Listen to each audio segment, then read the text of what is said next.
L'aspetto pubblico di queste vicende è multiplo, nel senso che intanto c'è un problema di coerenza. In politica chi proclama qualcosa pubblicamente dovrebbe poi rispettarlo in privato. A nessuno è richiesto di essere un marito esemplare e fedele.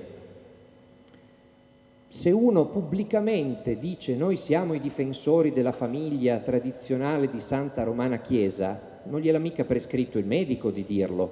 Potrebbe benissimo dire a me della famiglia non me ne frega niente, sono un libertino, finché ce la faccio mi do alla pazza gioia, dopodiché se uno lo scopre con 6 ragazze sulle ginocchia dice beh è stato coerente, l'aveva detto. Sgarbi che si accompagna con compagnie femminili sempre diverse, che fa figli con donne sempre diverse, nessuna delle quali è sua moglie, e poi viene raggiunto ogni tanto perché lo portano in tribunale perché paghi anche gli alimenti. Cavoli suoi, non ha mai detto di essere un cultore della famiglia tradizionale. Se uno organizza o partecipa in prima fila al Family Day, è chiaro che poi se un mese dopo lo fotografano a Villa Certosa con 6 mignotte sulle ginocchia, qualcuno dice ma non era quello del Family Day questo qua? È assolutamente evidente che una delle due cose è di troppo, ma non gliel'ha mica prescritto il medico di andare al Family Day. Il Family Day è servito per portare a casa milioni di voti di gente cattolica che adesso, viste le foto, ha cominciato ad avere qualche dubbio. Persino Dino Boffo, che per 15 anni aveva fiancheggiato spudoratamente Berlusconi sull'Avvenire in maniera anche imbarazzante, un altro scrittore cattolico più coerente, Vittorio Messori, ha sempre detto che Berlusconi da un punto di vista del cristianesimo è l'anticristo, nel senso che Berlusconi è il portatore di valori che sono esattamente antitetici rispetto a quelli del cristianesimo. Dino Boffo non se n'era mai accorto, ha aspettato la D'Addario per rendersi conto che forse c'era qualcosa che non andava. Però meglio tardi che mai.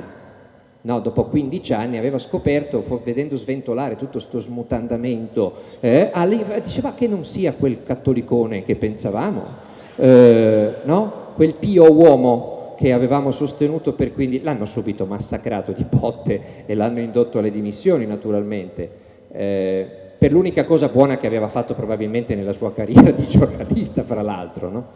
L'unico articolo decente che aveva scritto l'ha pagato molto caro.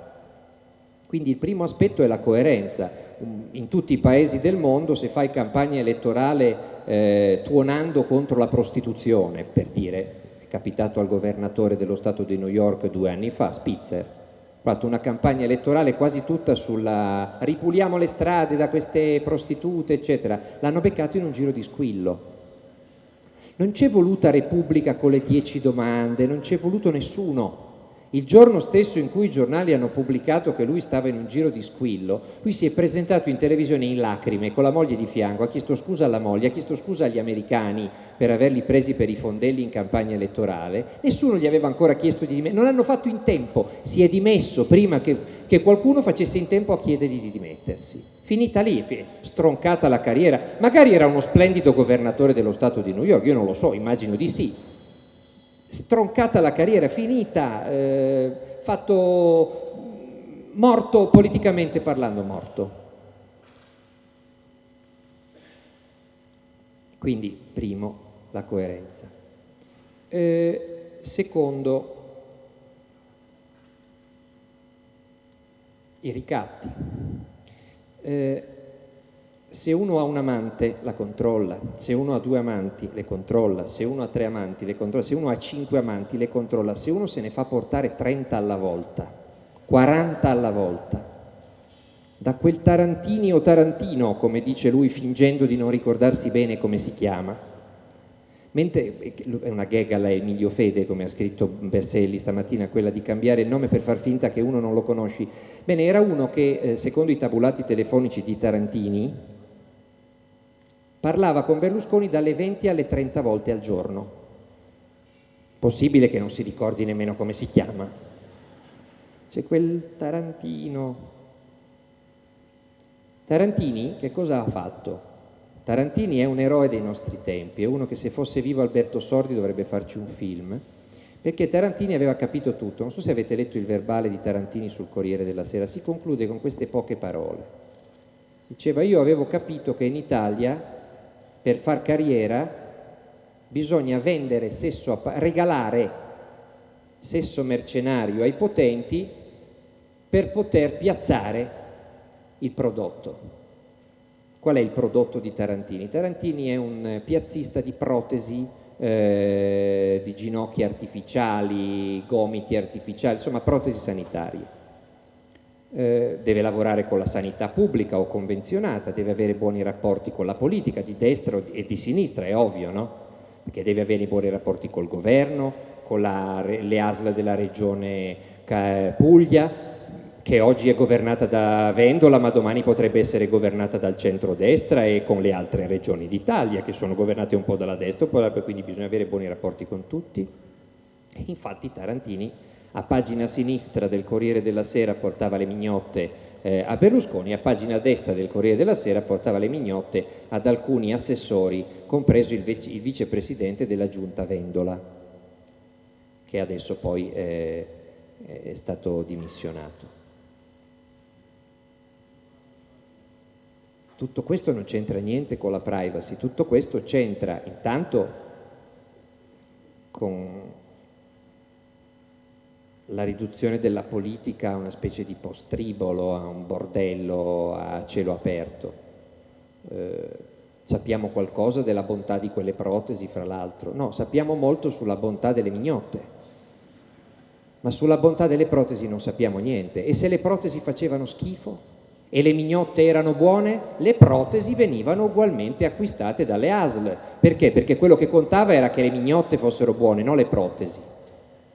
Vedete qualcosa di privacy in tutto questo discorso? No, soprattutto per chi ha bisogno di una protesi e deve andarsela a fare impiantare in una ASL. Avrà il diritto di sapere se le protesi che sono in dotazione alla ASL sono buone o invece fanno schifo ma sono state adottate e acquistate lo stesso perché in compenso le mignotte erano di ottima qualità. Questo è un altro problema pubblico.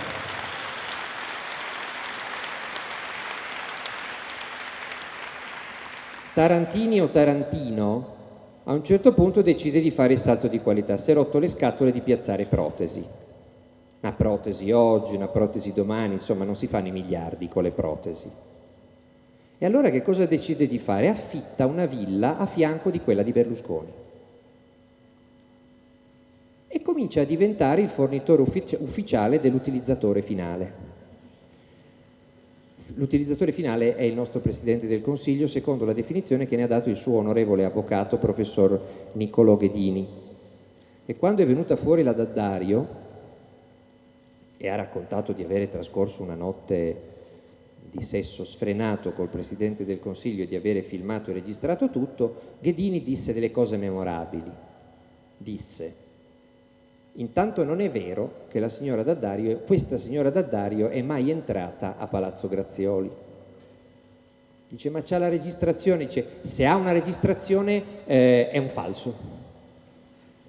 Come faccia una a registrare falsamente un suo incontro con Berlusconi non si sa. Oltretutto Berlusconi non è uno che lo confondi con un altro, è piuttosto riconoscibile, insomma, statura, tacchi, trapianto, colorito inusitato, in Italia almeno, in Africa molto diffuso, ma in Italia uno color mattone in faccia e bianco come una mozzarella nelle mani, per esempio, non lo trovi. È striato a seconda delle parti del corpo. Quindi voglio dire, non è che hanno trovato un sosia che si è prestato, eccetera. Pare che le immagini, per chi le ha viste, siano piuttosto realistiche e somiglianti. Ghedini dice: è un falso. Dice: ma anche se non fosse un falso, non ci sarebbe nessun problema dal punto di vista penale. Perché? Perché di questa D'Addario il Presidente del Consiglio sarebbe soltanto l'utilizzatore finale.